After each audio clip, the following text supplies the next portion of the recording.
大家好啊，我係 Derek。近期中東局勢迅速升溫，令市場避險情緒顯著上升。今條片就會同大家講下我哋 iFAST 旗下投資管理組合嘅最新部署。首先，我為大家總結下我哋認為今年最重要嘅3大宏觀驅動因素，以及我哋嘅核心配置方向。第一亞洲科技股持續受惠於 AI 資本開支擴張，所以我哋增持咗 Asia X Japan Market 嘅相關資金配置。第二，我哋認為美國經濟增長放緩嘅風險持續上升，所以我哋減持咗美國並增持數碼經濟板塊相關嘅資金配置。第三，歐洲政策轉向以及日本嘅一個長期結構性利好因素，我哋認為將會持續。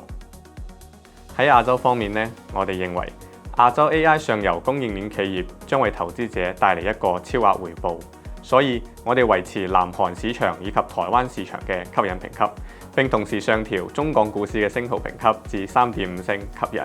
咁就住一個我哋最新嘅投資展望我哋 iFAST 旗下投資管理組合已經進一步增持咗 Asia X Japan Market 嘅基金部署。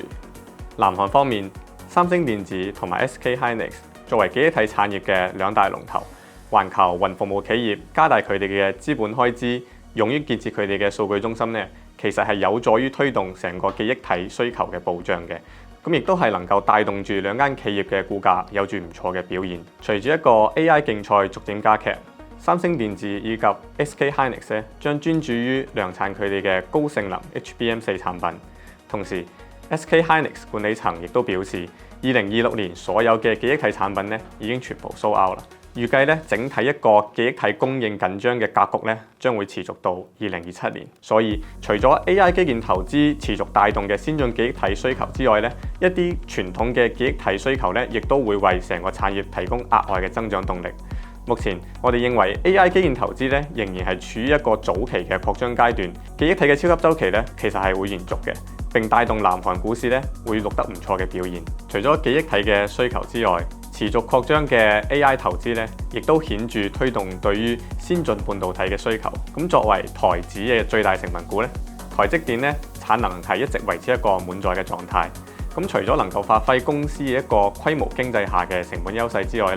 亦都喺一個供應持續偏緊嘅環境中，令公司保持相對強大嘅定價能力。咁喺全球一個先進製程嘅半導體方面其實台積電係擁有近乎壟斷嘅一個技術優勢嘅。咁亦都係令到呢間公司成為一個 AI 投資浪潮中最具穩定性嘅企業之一。Overall 嚟講，台灣同埋南韓股市共同受惠住一個 AI 投資所帶嚟嘅結構性優勢。咁呢啲核心企業都係處於 AI 產業鏈嘅上游，將能夠令佢哋避免直接參與一個 AI 模型同埋數據中心嘅競爭，保持一個相對較高嘅定價能力。另外喺中港股市方面政府其實都有出台多項穩定內需嘅政策，其中亦都有包括延長以舊換新嘅補貼用於刺激內需嘅。咁 AI 方面中國嘅科技企業其實正在透過國產替代以及算法優化兩種方法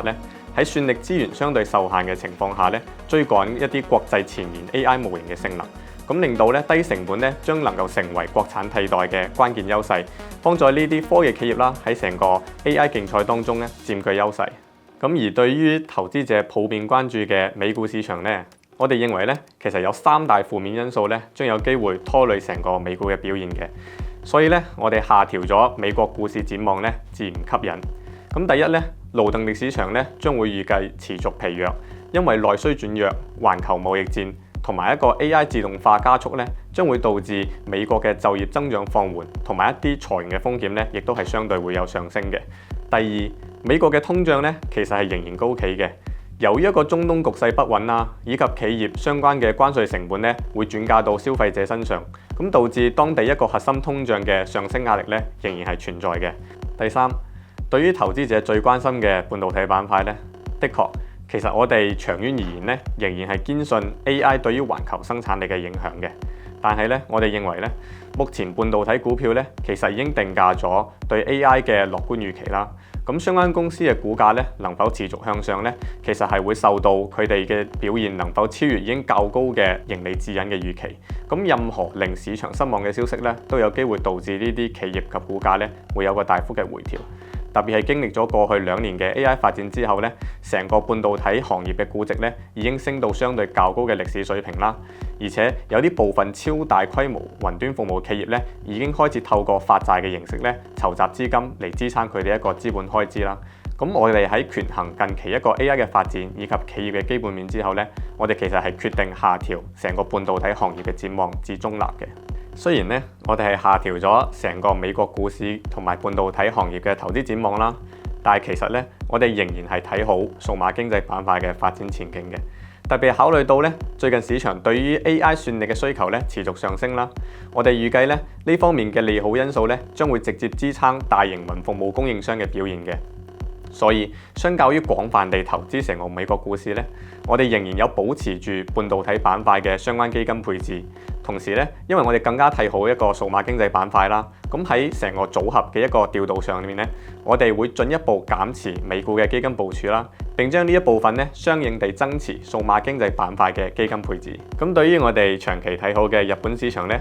我哋認為一啲結構性嘅利好因素咧，其實係能夠繼續支撐日股嘅一個中長期表現嘅。咁首先啦，當地嘅一個再通脹啦，以及工資水平嘅持續改善咧，將能夠為日本央行實行一個貨幣政策正常化咧，創造一定條件啦。同時咧，受惠住一個政府補貼政策咧，同埋對食物成本嘅控制咧，日本嘅實際工資增長啦，其實係有望帶動住當地嘅一個消費增長嘅。同時啦，其實我哋一直都有提及過，企業治理改革咧，仍然係持續緊嘅。咁作為衡量企業從投資中獲取回報嘅一個收益指標啦，日股嘅 ROE 咧，其實係有持續改善嘅。咁考慮到我提及到呢啲嘅利好因素啦，咁喺投資組合嘅配置方面咧，我哋仍然係保持超配日本嘅市場基金嘅。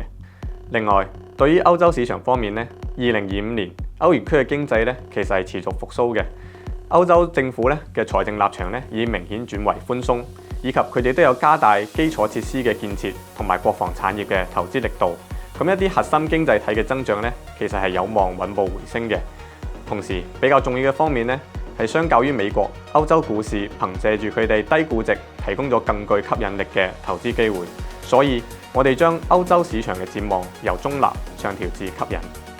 對於債券方面咧，我哋認為目前投資級別債券咧，仍然係具備一定吸引力嘅。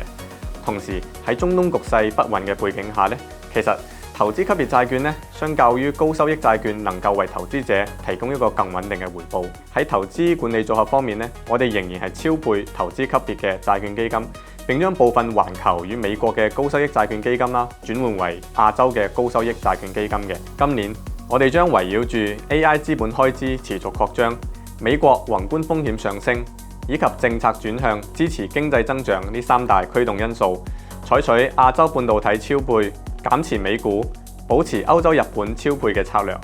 咁喺環球不確定性上升嘅時候咧，